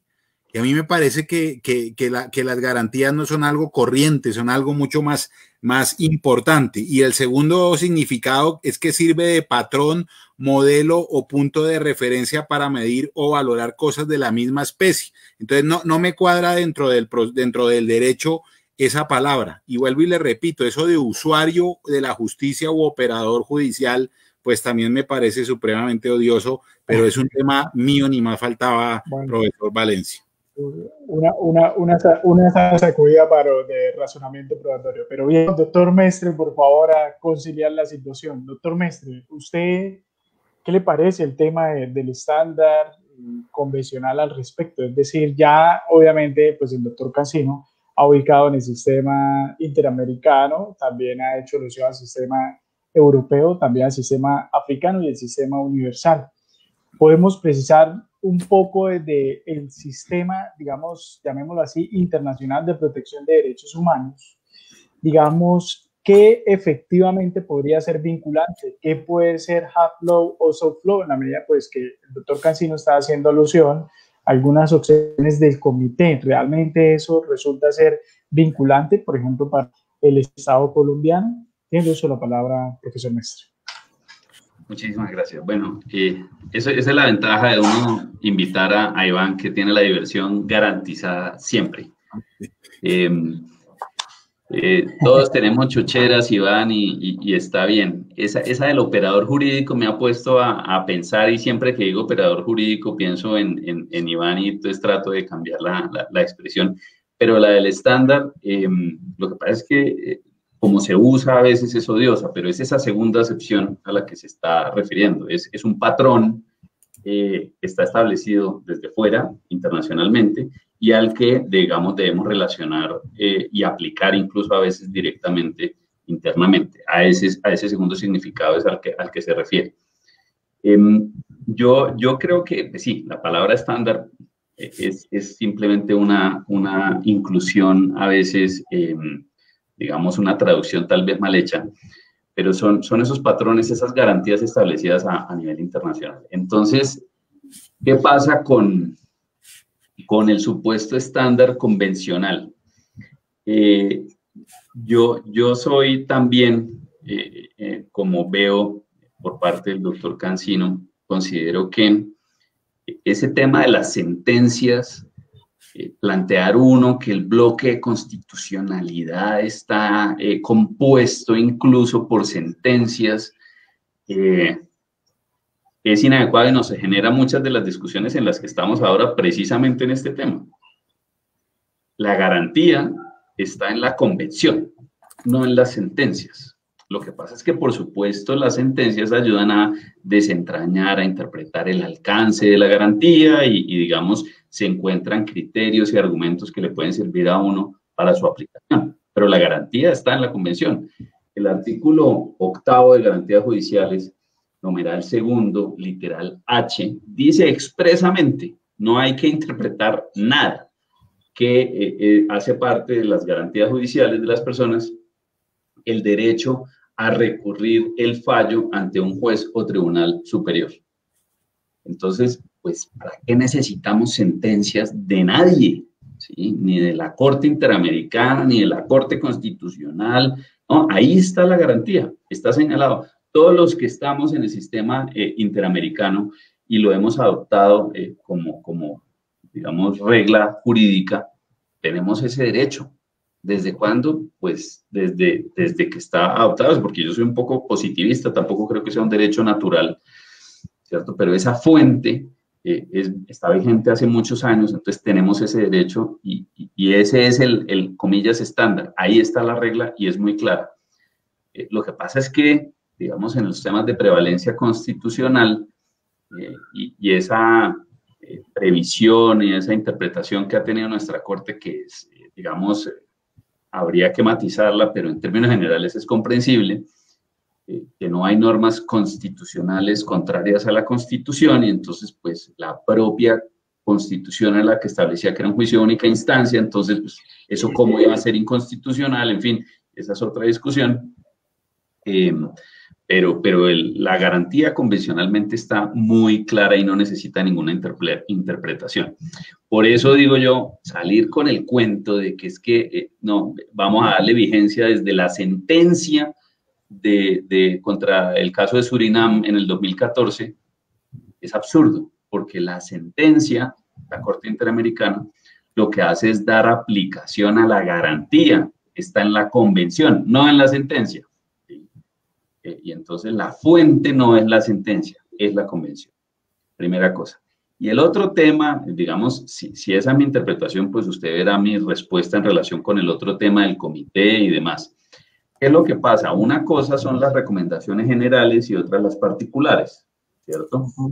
Las cuestiones generales están establecidas, interpretadas en sentencias, en tratados, en mecanismos de soft law internacional, pues digamos sirven de criterio para ayudar en la interpretación de las reglas aplicables, pero digamos ahí el asunto es diferente cuando miramos la solución de casos concretos, ¿cierto? Las decisiones de la Corte Interamericana de Derechos Humanos que involucran a Colombia obviamente son inmediatamente y obligatoriamente aplicables porque son decisiones jurisdiccionales, ¿cierto? Entonces, pero eso ya en caso concreto.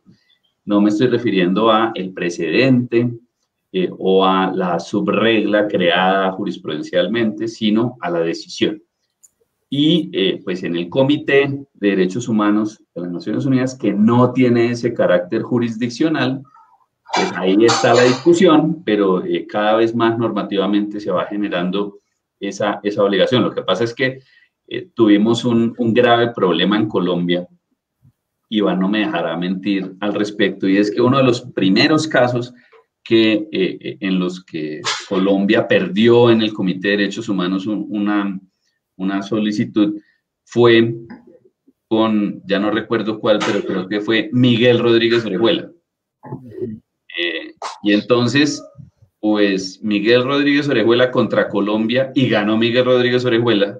Entonces, aquí se empezaron a inventar una cantidad de cosas para decir que no, que es que eso no era obligatorio, pero de nuevo es un tema de interpretaciones, de acomodación política a las situaciones y no de fuerza argumentativa. Si nosotros voluntariamente suscribimos el Pacto Internacional de Derechos Civiles y Políticos y nosotros además hacemos parte de la ONU y la ONU creó con sus reglas particulares aceptadas por Colombia ese comité y ese comité nos dice, oiga, usted tiene que indemnizar a esta persona, repararla y además tiene que hacer esfuerzos por cambiar el sistema de justicia sin rostro, que fue lo que ocurrió en esa oportunidad, pues eso hay que cumplirlo, si no con la obligatoriedad jurídica de una decisión jurisdiccional, en todo caso sí, por supuesto, con los compromisos y el valor de la palabra de nuestro Estado que debe ser respetada. Entonces, pues no creo que esas decisiones del comité ni de la Corte Interamericana, mucho menos de tribunales extranjeros, el Tribunal Europeo de Derechos Humanos, eso no es obligatorio en el sentido jurídico de la palabra. pero por supuesto son decisiones útiles para aplicar lo que sí es obligatorio, para interpretarlo, para encontrar su alcance, que sería en este caso, y no creo que admita ninguna discusión, la norma del artículo 8, numeral segundo, literal H, que le da a todas las personas suscriptoras de esa convención el derecho de recurrir el fallo ante juez o tribunal superior. Bien, doctor Mestre, muchas gracias. Es decir, objetivizar la discusión bajo el sentido y concretamente, pienso yo, aplicar directamente el Pacto de Derechos Civiles y Políticos, que incluso a diferencia del Pacto de San José, Costa Rica, es el que establece, digamos, textualmente el derecho a impugnar sentencia condenatoria, ¿no? En la medida que el Pacto de San José, Costa Rica, es el derecho a recurrir, pero no concretamente la sentencia condenatoria. Discúlpeme una interpelación, doctor César. Por Colombia. Sí. Además, creo que no es necesario. Usted lo que pasa es que me preguntó cuál es el, comillas, estándar convencional. Pero no hay que ir hasta allá. Sí. Es que nuestro artículo 29 de la Constitución lo dice. No necesitamos irnos a tratados. Ahí está. El derecho a impugnar la sentencia condenatoria está en la Constitución. No hay que ir a buscar en otros lados y con lo nuestro tenemos suficiente, que puede ser incluso más garantías que las que Totalmente de acuerdo, doctor. Es para efectos de la discusión que se plantea en lo que tiene que ver con la vigencia. En la medida que, digamos, Constitución Política de 1991 sería posterior precisamente a la vigencia del Pacto de Derechos Civiles y Políticos, que ya establecía la obligación internacional del derecho humano a la impugnación a doble conformidad judicial. Bien, pero muchas gracias, en la medida pues que aclara bastantes situaciones al respecto. Bueno, pasemos al punto cuarto, para que ya el doctor Cancino no genere la discusión conmigo, sino con el profesor Mestre en este evento concreto, en la medida que han prometido que existe al respecto. Bien, entonces por favor la sacudida entre ustedes.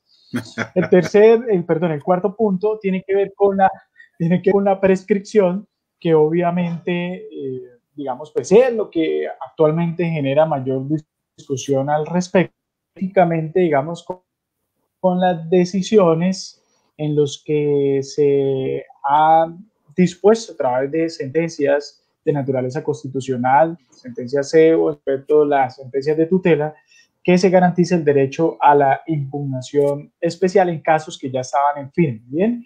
Y obviamente la discusión de todos los casos que están en firme, es decir, que hicieron tránsito a cosa juzgada y que actualmente se activaría la posibilidad de la impugnación especial.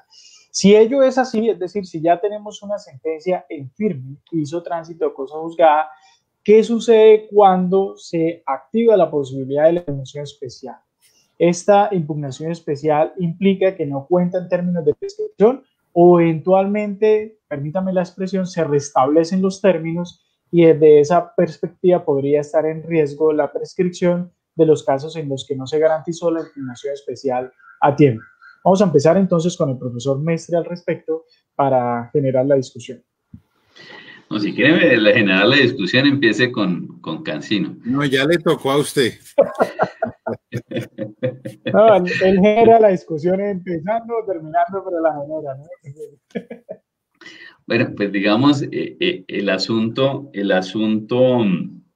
de en qué momento una decisión hace tránsito a cosa juzgada, tiene procesalmente un planteamiento. Incluso hay unas sentencias de la C252, creo que es del 2001, trae unos planteamientos interesantes al respecto, y es la idea de un procedimiento es tratar de llegar a la cosa juzgada con la decisión lo más depurada posible, razón por la cual la idea de los mecanismos de impugnación es que por regla general ocurran antes de la ejecutoria de la decisión. Y por eso en esa sentencia que estoy mencionando se declaró inconstitucional una disposición que pretendía, digamos, generar la casación como un recurso extraordinario posterior a la ejecutoria. Y dijo, no, usted tiene que procurar la depuración de la decisión antes de su ejecutoria. ¿cierto? Y entonces, pues si la casación lo que va a revisar es la adecuación sustancial, probatoria y procesal de la sentencia, pues entonces esa discusión debe darse antes de la ejecutoria, porque la idea es que la cosa juzgada sea respetada. Y si solo muy excepcionalmente, y para eso es la acción de revisión, pueda ser rescindida una sentencia que hizo tránsito a cosa juzgada. Entonces, esa es un poquito la lógica. Y en ese orden de ideas, pues digamos, la nueva legislación posterior, obviamente, a esa sentencia, la ley 906, tomó una decisión diferente, digamos, que contempló la realidad de nuestro sistema y fue, bueno, entonces vamos a crear que la sentencia de segunda instancia interrumpe la prescripción o la suspende el término de prescripción, para evitar, digamos, que los casos salieran por prescripción y que se propiciara una decisión de la casación con un poco más de calma y sosiego, y no que todo saliera por prescripción. Yo particularmente entiendo que es mucho mejor propiciar judicialmente las decisiones de fondo y no salir todo pues, por prescripción. Entonces, encuentro razonable la decisión legislativa de generar esa nueva suspensión a los términos de prescripción. Eso, digamos, desde la perspectiva general. Entonces, ¿qué pasa? La impugnación especial, pensemos, del 2018 para acá, o incluso del 2014 o 2016, pues, para acá, con todas estas decisiones que se han venido tomando, pues la ejecutoria de la decisión no se alcanza si todavía se está tramitando el mecanismo de impugnación, ¿cierto? Porque la lógica es alcanzar el mayor perfeccionamiento, la mayor deliberación, la mayor discusión de la decisión judicial antes de lograr su ejecutoria. Esa es la idea, esa es la lógica, porque la cosa juzgada es un principio, un valor que debemos respetar, y entonces pues no puede ser que después estemos generando una cantidad de debates sobre la adecuación sustancial, procesal o probatoria de una decisión judicial que supuestamente ya hizo tránsito a cosa juzgada. Estaríamos irrespetando por completo la cosa juzgada. Entonces, en términos generales, el planteamiento es ese. Ahora, cuando vamos a crear, digamos, a aplicar esta garantía a situaciones que habían alcanzado la consolidación en virtud de la cosa juzgada por las normas procesales anteriores que no permitían la impugnación o la apelación o la casación o lo que fuere, no estaba permitido. Entonces, yo entiendo particularmente que, digamos, si aquí estamos hablando de decisiones, por ejemplo, para traer la de la última tutela que ha generado el revuelo, la decisión de Arias, que es del 2014. Pues, digamos, han pasado 6 años desde entonces, en los cuales no, digamos, no correría la prescripción, o la idea es que no corra la prescripción, porque entonces casi que no habría necesidad ni siquiera de emitir una decisión de fondo que favorezca el análisis de la sentencia anterior, sino que tendría que simplemente salir la prescripción, pues porque como se interrumpió con la acusación, y eso son 10 años, y llevamos 6 años quietos, y ese proceso duró 3 años o 4, no recuerdo cuántos, pues entonces no habría lugar a una revisión de fondo.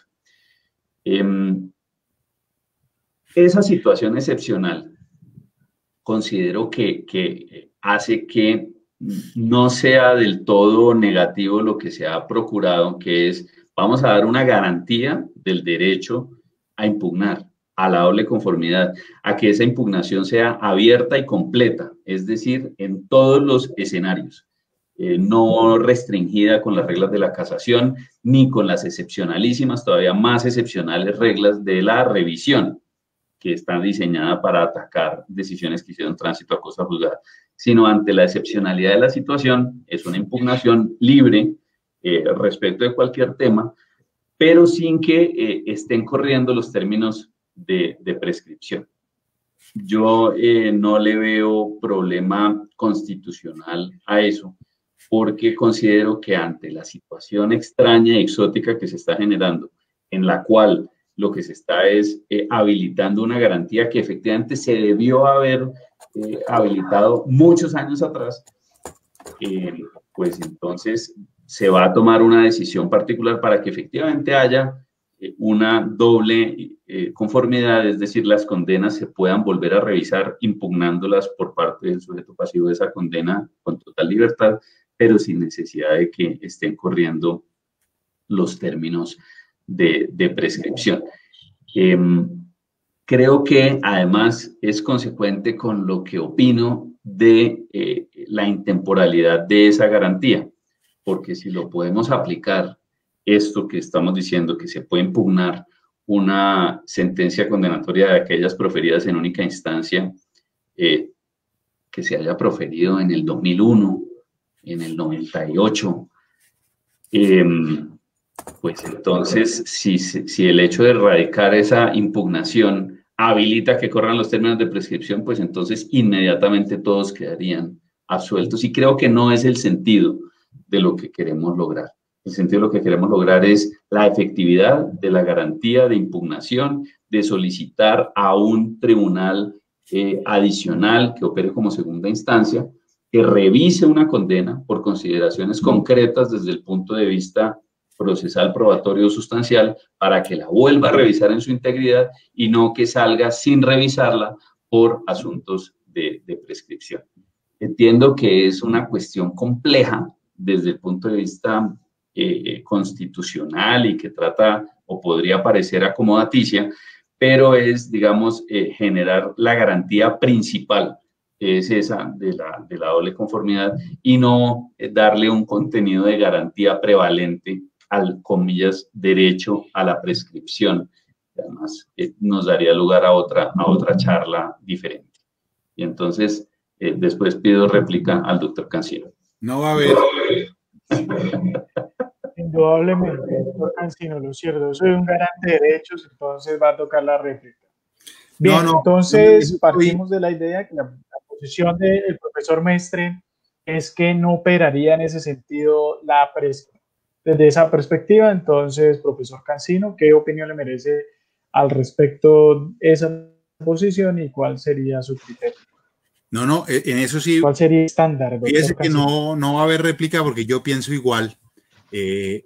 Hablar de las reglas de prescripción en ese sentido no tendría ningún sustento, porque se perdería el debate del derecho y entonces estaríamos precisamente desconociendo el derecho, porque el derecho de segunda instancia es para obtener un pronunciamiento de fondo, no por el paso del tiempo. Y la prescripción, desde mi punto de vista, en esos episodios, no es una norma procesal sustancial, es una norma procesal formal.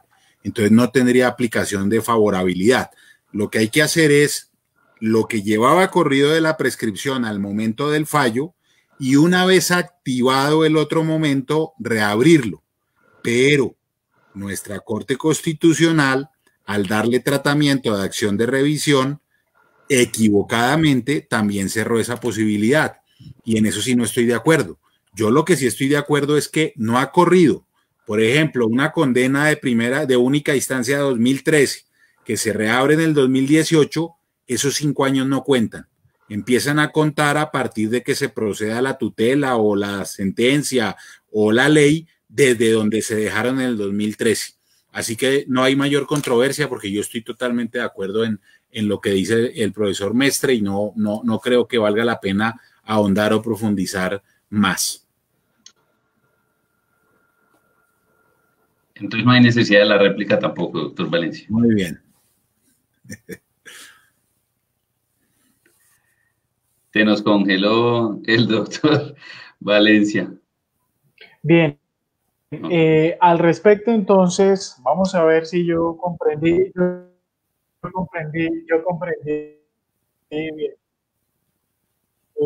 Sería una vez se define que tiene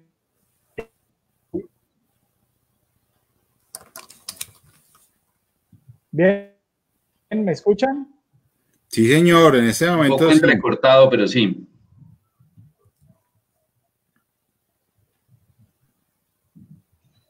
Bueno, Iván, mientras se nos vuelve a conectar el doctor Valencia, ¿cuál era la quinta? Bien, ¿me escuchan? Ahora sí.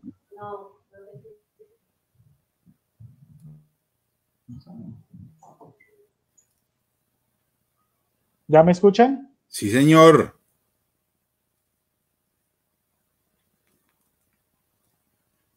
Se nos desconectó. Entonces, no, la quinta ya era como unas propuestas y unas conclusiones frente al tema, profesor, si quiere. Bien pueda. No, realícelas usted y abrimos para las preguntas para que puedan participar porque ya se nos fue la mano en el tiempo. Se nos fue la mano en el tiempo, correcto. No, pues digamos, yo creo que la única propuesta, digamos, diferenciada frente a lo que se ha venido presentando que yo traería sería, bueno, por una parte, invitar al Congreso a que termine de regular esta situación para que no tengamos esta interinidad normativa, por una parte, en cuanto al procedimiento que se debe seguir en todos estos casos. Y la otra es, digamos, hola, evitar, ahí lo estamos oyendo, mi doctor, pero estamos, en todo caso, comenzamos a hablar de nuestras propuestas de una vez mientras usted se volvía a conectar. Les decía que no tengamos esas limitaciones temporales, ¿sí? Y que establezcamos un mecanismo para que esas cuestiones de prescripción no sean el objeto de la discusión, que puede ser la que usted está proponiendo sin ningún problema, y es que entre la decisión inicial y el momento en el que se interponga el recurso, se entienda suspendido el término de prescripción y entonces se vuelva a contar. Es una posibilidad. O que vuelva a iniciar. Bueno, en fin, que la prescripción no sea el problema. Es lo que considero que es importante para que efectivamente tengamos decisiones de fondo y que se resuelvan todas estas solicitudes o impugnaciones en el mejor interés de las garantías de todos los ciudadanos de nuestro país. Esas serían mis dos anotaciones. Yo no sé, doctor Cancino, ¿usted qué opina al respecto? Yo las comparto totalmente, no quiero ahondar en mayores cosas. Sencillamente, vuelvo y le repito, creo que es justo, si el público quiere participar con algunas preguntas, que las hagan, entonces bien puedan. De acuerdo. Bien, profesores, ¿ya me están escuchando bien? Perfectamente, doctor.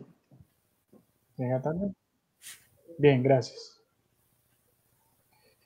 Quisiera hacerle una pregunta al profesor Iván Cancino, y mientras tanto le voy a pedir a los asistentes al evento ya pueden hacer las preguntas para correrle traslado a cada uno de los ponentes.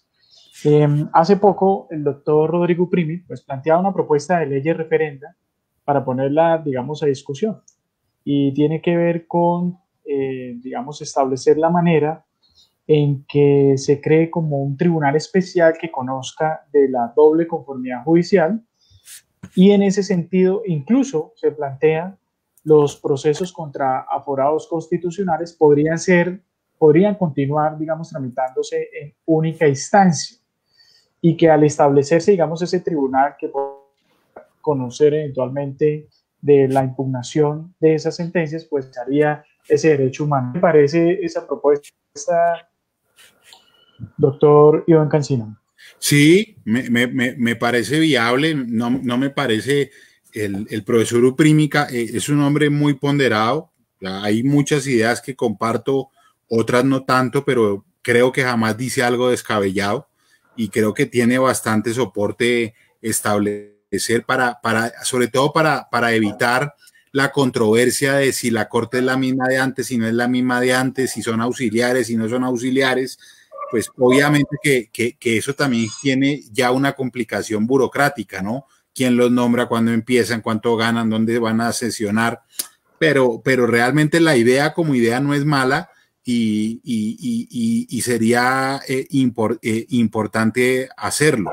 Es más, se puede conjurar con una que yo he hecho, y es que a los jueces no los juzgue la fiscalía. Entonces esa jurisdicción puede tener varias etapas y aprovechar para que la segunda instancia que juzga a los jueces también pudiera resolver los temas de impugnación. Pero pues eso sí será un desarrollo del Congreso al que no le veo mucho futuro en la propuesta, ni en la propia ni en la del profesor Uprino.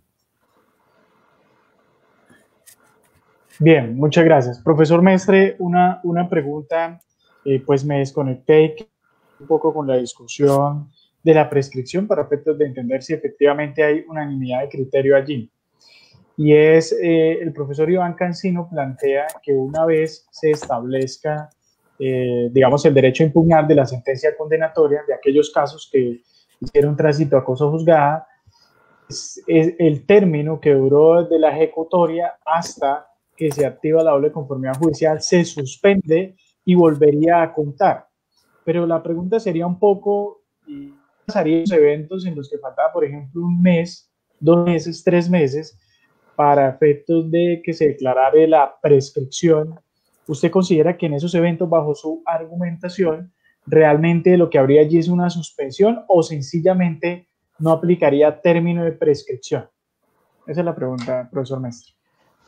Digamos, esa es la razón, en mi opinión, por la que es muy importante que esto sea un asunto de decisión por el Congreso, ¿sí? Porque, digamos, uno puede tener diferentes posiciones y argumentos respecto de una y otra posibilidad. No me suena descabellado lo que propone Iván, me parece que es bastante normal el tema de la suspensión. Claro, usted nos pone casos límite, pero pues igual estamos hablando de un universo no muy grande de casos. ¿Cuántas condenas en única instancia tuvo la Corte Suprema de Justicia de personas que, digamos, estén vivas todavía y que no hayan tenido la oportunidad de impugnar? ¿Y cuántas de ellas realmente quieren impugnar? ¿Y cuántas de ellas entonces le falta un mes? Pues yo la verdad creo que esos son casos muy excepcionales y lo mejor es que sea una norma del Congreso la que diga, miren, los casos que vamos a aplicar con retroactividad de esta garantía, que hay discusión sobre si hay retroactividad o no. Yo particularmente entiendo que no, porque yo digo, pues precisamente se está aplicando es una norma anterior, ¿sí? Pero digamos, como no estaba vigente y la vamos a aplicar a situaciones anteriores, pues las reglas van a ser estas, ¿sí? Y entonces hay suspensión de la prescripción, tal cosa, se va a establecer un nuevo término, o desde que arranca el nuevo vamos a poner un término de 3 años o de 5 años de prescripción, en fin, porque entiendo también la preocupación más bien desde la perspectiva que, pues si no hay prescripción, entonces se pueden demorar 10 años en resolverlo y entonces no va a ser efectivo. No se trata de eso tampoco. Pero yo creo que cualquiera de esas posiciones que genere, que sea de aplicación igualitaria para todos los que accedan a esta posibilidad, estaría bien. Con razonabilidad, proporcionalidad no habría problema, pero sí considero que es mejor que sea el Congreso el que tome esas decisiones como procesalista. Yo no sé, creo que hay preguntas. Muchas gracias, profesor Mestre. Sí, es que estoy tratando precisamente de, digamos, hay planteamientos que podríamos realmente formularlos. Jaime Pacheco, profesor Iván Cancino, dice lo siguiente. Voy a tratar de formular cómo sería la pregunta, la medida como la escribió. ¿Por qué el legislador en asunto fuera de la órbita del derecho penal ha consagrado procesos de única instancia? En este caso, independientemente del asunto, debe aplicarse la doble instancia. O sea, es un poco, digamos, como la discusión, si se quiere, constitucional, de qué justifica que en tratándose de procesos de naturaleza penal no exista esa excepción, digamos, al derecho a impugnar la primera sentencia condenatoria cuando digamos, en las otras ramas del derecho sí existen procesos de única instancia. Bueno, mire, yo más que resolver la duda le pongo otro interrogante. Fíjese, otra garantía muy importante es el derecho a no autoincriminarse. ¿Y por qué solo aplica en penal? ¿Por qué porque es obligatoria la declaración de parte en los procesos civiles? ¿Por qué no responder es una confesión ficta? ¿Por qué en un proceso de un divorcio contencioso le pueden preguntar al esposo o a la esposa si ha sido infiel y debe contestar? Entonces yo también me pregunto lo mismo, porque hay garantías que deberían tener aplicación en todas las jurisdicciones y solamente se concentran en el derecho penal. Yo considero que el derecho a autoincriminarse debe aplicarse a cualquier proceso donde declarar implique una sanción para la persona que debe declarar sobre su propia responsabilidad. Bien, muy interesante, es decir, la Constitución es para todos los procesos y no exclusivamente para el proceso penal. Profesor Mestre, pregunta o la reflexión la hace Manuel Fernando Durán. ¿Cómo aplicar el derecho de impugnar condenas en un sistema judicial donde está congestionado? Colombia tiene por cada 100.000 habitantes un promedio de 10.95 jueces. El estándar internacional, esa fue para el profesor Mestre, para que el profesor Cancino no nos sacuda, el estándar internacional determinado por la OCDE es de 65 jueces por cada 100.000 habitantes, lo que deja al país lejos de ese promedio y sabemos que el Ejecutivo no invierte en el sistema judicial. Pues, ¿qué respondemos a ello, profesor Mestre? No, digamos, estamos de acuerdo en que tenemos insuficientes jueces y eso se manifiesta en diferentes problemas, todos de orden procesal, pero en mi opinión, el tema de garantías procesales y particularmente esta, no puede limitarse, no puede, digamos, obedecer a las capacidades presupuestales. Hay que garantizarle a todas las personas el derecho a la impugnación y si desafortunadamente los jueces son muy poquitos y entonces van a estar congestionados, pues es una realidad que estamos viviendo y que tenemos que manejar y controlar, pero que no puede ser, no, como tenemos poquitos jueces, entonces no vamos a darle la garantía del derecho a impugnar a las personas. Por supuesto va a traer problemas, pero pues digamos, para eso es que tenemos que seguir trabajando de manera que siempre la justicia deje de ser la cenicienta presupuestal y empiece a tener importancia cada vez mayor en la asignación de recursos para digamos que además es lo más importante en un sistema que efectivamente quiere darle garantías a sus ciudadanos, obviamente teniendo en cuenta, eso sí, como dice el doctor Iván, que en muchos casos, algunos jueces han sido inferiores a los retos que se les han puesto. Bien, vamos a ponerle picante al profesor Iván Cancino, que le gusta. Vamos a ponerle un picante fuerte de acuerdo a lo que es esta persona que se ha conectado desde Barranquilla, el doctor José Arturo Arango Villarreal. Un saludo desde Santander. Doctor Iván Cancino, plantea el doctor José Arturo Arango lo siguiente: no se puede soslayar la supremacía de la Corte Suprema de Justicia. Creo que primero hay que establecer cuál va a ser la institución superior que resolverá el recurso manteniendo la seguridad jurídica antes que destruir la institucionalidad del país, dando una garantía de forma conveniente para unos investigados privilegiados. Es precisamente por ese privilegio que se le trata de esa manera. ¿Qué garantía que el órgano de mayor conocimiento de excelencia jurídica, que es la Corte Suprema de Justicia? ¿Qué opina, profesor Iván Cancino? Dos cosas diferentes. Aquí no hay ninguna interpretación para ningún privilegiado. Aquí las garantías son para todas las personas. Es más, en Colombia yo creería que históricamente es al revés. Entre mayor posición tenga la persona en la sociedad, más le desconocen las garantías y más duro le dan.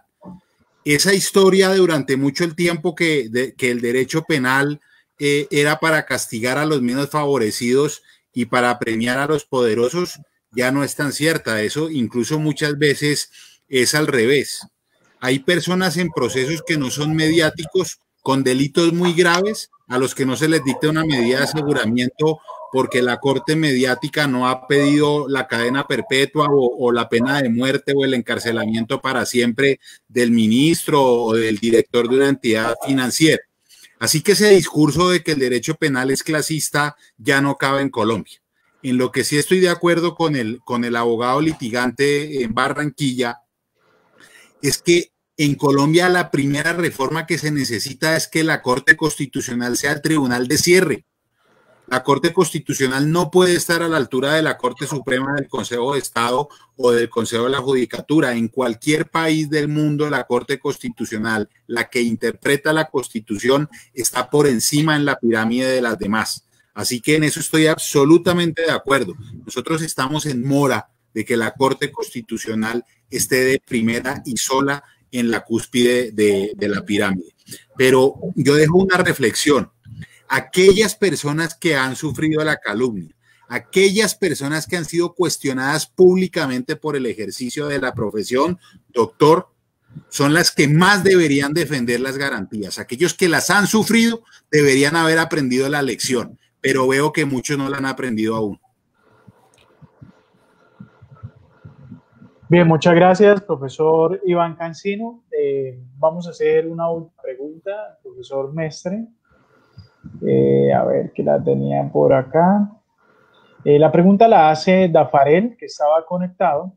Profesor Mestre, usted que es el experto en teoría del proceso, para efectos de dar la respuesta a partir de allí. Dice, los efectos que surte la impugnación del caso Arias, podríamos pensar en una hipótesis abstracta en cualquiera de los que se ordene conocer la impugnación, serían el efecto devolutivo o suspensivo hablando procesalmente. Es decir, nosotros podemos utilizar la teoría del efecto devolutivo y suspensivo propio del, digamos, de lo que sería el trámite de los recursos ordinarios, extenderlo también al derecho a la impugnación. Tiene el uso de la palabra, profesor Mestre. Gracias. Bueno, pues, digamos, el asunto es como lo mencionó, aunque no conocemos la sentencia, ¿no? Que ahí está el problema de los comunicados de prensa en el que comparto la posición de Iván, y las cortes no deberían comunicar sus decisiones si no tienen la sentencia lista aún, porque la decisión es una sola y incluye la totalidad de la parte emotiva. Pero lo que se conoce de supuestamente lo que será esa decisión, no, digamos, sería pertinente el tema de efecto suspensivo evolutivo, porque lo que dispuso fue que se tramitaría una especie de revisión, ¿sí? Con lo cual la cosa juzgada se mantiene, ¿cierto? Y entonces no hay términos corriendo ni nada por el estilo. Entonces, simplemente es un mecanismo extraordinario de impugnación casi que por fuera del proceso, y en consecuencia la decisión original o que está siendo objeto de impugnación no sufre ninguna modificación en su ejecutoria. De alguna manera, si queremos hacer un símil, sería parecido a un efecto devolutivo. Bien, muchas gracias, doctores, por haber participado. Muchas gracias por haber aceptado nuestra invitación. Hemos pasado una noche supremamente agradable.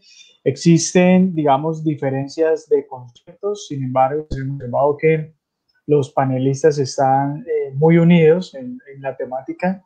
Más bien, pues existen diferencias desde otras orillas. De verdad que la Universidad Industrial de Santander, en cabeza del director de la Escuela de Derecho, el profesor Javier, en igual sentido nuestra coordinadora, la doctora Clarita, les agradecemos muchísimo haber sacado el tiempo. Sabemos que ustedes vienen extremadamente ocupados para efectos de reflexionar sobre estos temas que resultan tan interesantes. Santander siempre los espera, siempre son bienvenidos para todos aquellos que deseen sacudirnos, como nosotros estamos en una hora de tiempo, pues digamos, seguimos firmes al respecto. De verdad que nos alegra que ustedes hayan aceptado esta invitación. de concederle el uso de la palabra a la doctora Clara para dar por clausurado simplemente en 2 minuticos, en la medida que nuestra esencia son nuestros estudiantes del consultorio jurídico de la Universidad Industrial de Santander, digamos, como qué consejos le podrían dar ustedes a propósito de esta discusión y obviamente para que se despidan. Profesor Cancino. No, mire, mi consejo para todo estudiante de Derecho es que es la profesión más linda. No hay una profesión que reúna más humanismo, más corazón, más sentimiento, más razón, más dedicación, más sentido de lo público, más sentido de lo generoso, más sentido del deber de apoyo social que el derecho. Entonces, si lo hacen con pasión, si lo hacen con dedicación, si lo hacen con honradez, pero sobre todo con contundencia. Y otra cosa sí les quiero decir a los estudiantes, el que no sea penalista no será abogado, con el debido respeto de las otras ramas del derecho. Abogado es el penalista, los demás estudiaron derecho. Y espero, doctor y doctora Clara, que este programa se vuelva un estándar para los operadores estudiantiles de la Universidad WIS. Gracias, muchas gracias, doctor Iván Cancino. Tiene el uso de la palabra, profesor Mestre. Entendido, doctor, muy bien. Muchas gracias. No, mire, el tema es, digamos, estoy de acuerdo en casi un 100% de lo que ha dicho Iván.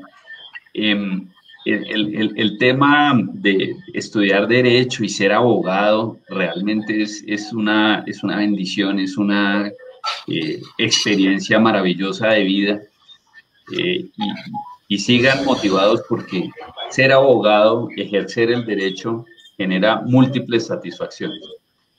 Eso sí, digamos, el tema de lo más importante, en mi opinión, es la honestidad, no como ese discurso moralista, ¿cierto? Sino como la eudiquia griega, esa posibilidad de mirarse al espejo y estar tranquilo, de dormir tranquilo por la noche, o como dicen en algunos dichos, de acercarse al fuego sin problema porque no se le va a quemar el rabo de paja. Ya el tema de estilos, de decisiones, de si quieren ser penalistas, lo recomiendo 100%, pero pues si quieren dedicarse al derecho comercial, al derecho administrativo, al derecho laboral, pues ustedes se lo pierden. En todo caso, es una decisión respetable y sean fieles a su estilo. Cada quien tiene una personalidad diferente. Por ejemplo, vimos nuestro querido compañero Iván, que es un gran ser combativo por naturaleza. Otros somos combativos, pero un poco más moderados. Otros son mucho más tranquilos. Lo importante es que todos seamos, con independencia del nivel de combatividad, siempre leales, que es algo que también caracteriza a nuestro compañero Iván. Porque hay unos que por ser combativos, entonces lo que son es marrulleros, desleales, atacan por la espalda con tal de ganar, y de eso no es de lo que se trata. Vamos a ejercer las garantías de nuestros clientes, vamos a defenderlas con fortaleza, con honestidad y siempre con lealtad. Sería como el consejo para mis queridos, muchos de ellos paisanos bumangueses, otros que han tenido la ventaja y la fortuna de llegar allá simplemente después de haber estudiado en el colegio en otro lado y ahora tienen la ventaja de vivir en Bucaramanga. Disfrútenlo, qué maravilla, qué delicia nuestra bella ciudad, y qué rico ese calorcito que deben estar sintiendo ahorita. En cambio aquí ya empezó a hacer mucho frío. Entonces, muchísimas gracias a todos y un saludo muy afectuoso y muy respetuoso. Gracias, doctor. Es muy amable, doctor Cancino. Doctor, me quedo con sus palabras. Bien, concedo entonces. Muy amables, Clara, muy amables con sus palabras. El evento, doctora Clara, por favor, no se lo olvide. También puedes invitar a las personas, doctor, que están conectadas, también a nuestros ponentes, a lo de mañana. Bien, muchas gracias. Sí, mil gracias, doctor. Muchas gracias por su moderación, muy amables. Me quedo con sus palabras, doctor Cancino, realmente muy valiosas, doctor Mestre, muy amables por todos este conocimiento, esta postura, este debate absolutamente importante en esta actualidad. Gracias por estar con nosotros. Los esperamos de verdad en un nuevo escenario, en un nuevo espacio. Mañana continuamos con nuestro ciclo de videoconferencias en temas de derecho penal moderados y seguimos bajo ese acompañamiento muy especial que lo hace muy bien, doctor César, y que siempre estarán muy bien invitados y estaremos muy atentos a todo ese conocimiento de ustedes. Muchas gracias, muy amables. Y que tengan una feliz noche. Más adelante nos volveremos a encontrar y los esperamos en Bucaramanga, doctores. Claro que sí, muchas gracias. Felices de ir. Que estén muy bien. Gracias, doctores. Feliz noche, buena noche. Chao. Y gracias. Adiós. Bien, buenas noches. Siempre buenas adelante noches, y un paso atrás, como dice el profesor Mestre en Bogotá. Me parece muy bien. Totalmente. Gracias. Hasta luego. Adiós, adiós. Buenas